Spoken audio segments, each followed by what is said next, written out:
Jackson Radio Show.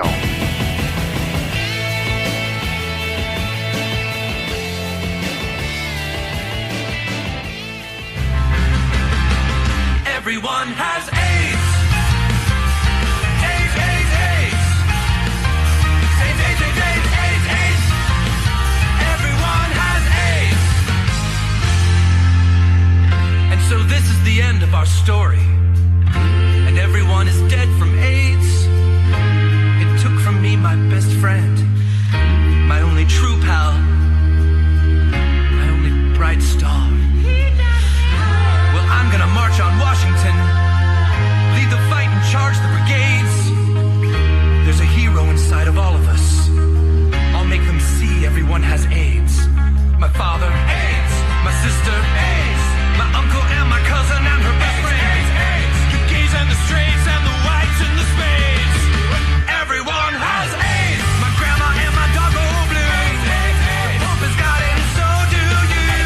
Come on everybody, we got quilting to do. We're gonna break down these barricades. Everyone has AIDS, AIDS, AIDS, AIDS, AIDS, AIDS, AIDS, AIDS, AIDS, AIDS, AIDS, AIDS, AIDS. Of course, that is Matt Stone and Trey Parker, the creators of South Park, in their musical comedy Team America World Police. And, of course, that was written back in around the late 1990s, I believe. And, of course, they couldn't have been more prophetic, I guess you could say.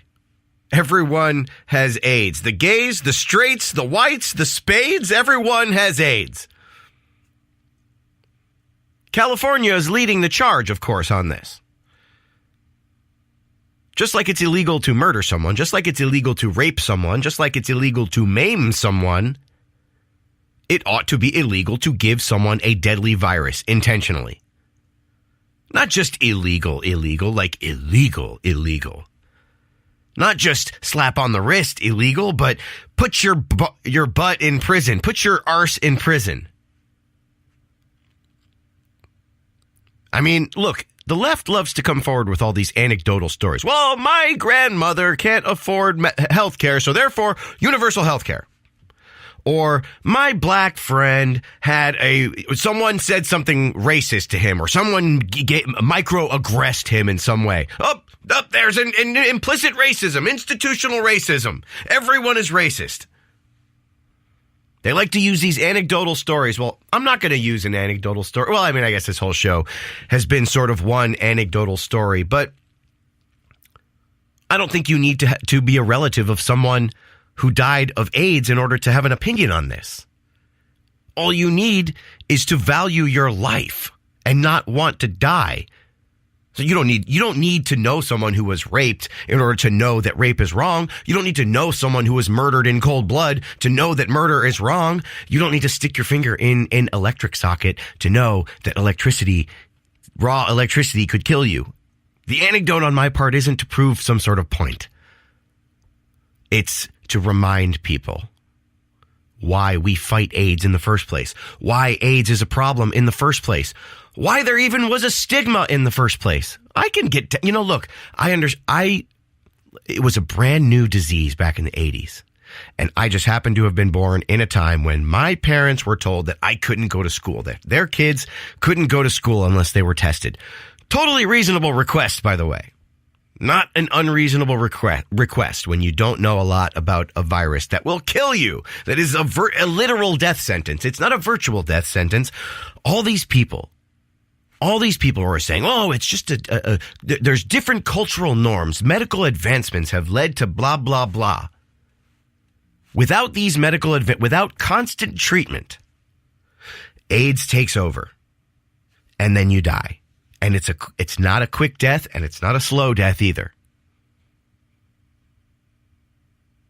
It's just the kind of death that makes you figure out your own mortality and acknowledge that maybe you might have made different decisions in life.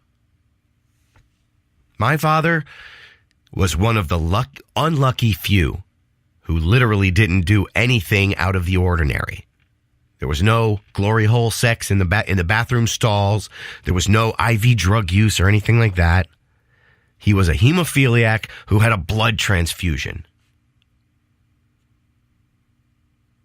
And you know what? Here's your white male, cisgendered white male patriarchy.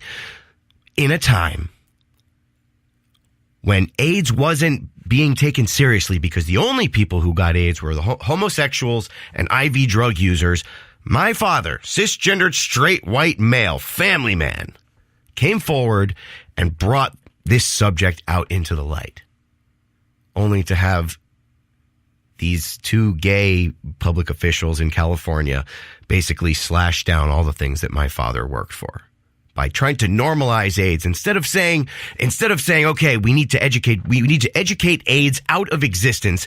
These people are saying, well, AIDS is just tickety boo. AIDS is just fine. It's like the common cold. Even when I have a common cold and someone invites me to a party or someone invites me to a gathering, I say, look, I have a cold. I don't know if we should do this tonight. I kind of have a cold.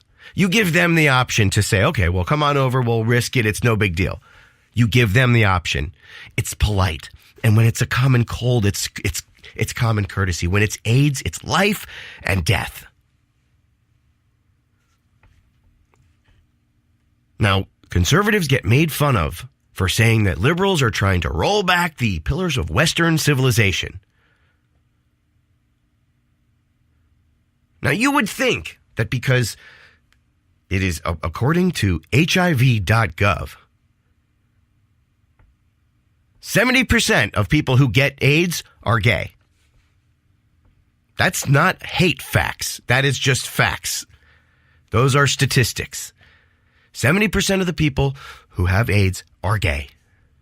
Now, let me ask you liberals something, because I know you all are thinking that we are just a bunch of flyover state conservative people, redneck, uneducated, no college degree, that we just sit here going, you know what? It's damn faggots that are, that's the disease, but AIDS is the cure. Homosexuality is the disease, but AIDS, of course, is the cure. That's God trying to get rid of the gay plague. That's what you think. If that's what you think, why do you think I would be standing out against this? Being a staunch conservative, being a right-winger, being a part of the hardcore right-wing, the vast right-wing conspiracy. Why would I stand in the way of 70% of people who are being infected by AIDS, who are gay, being wiped off the map?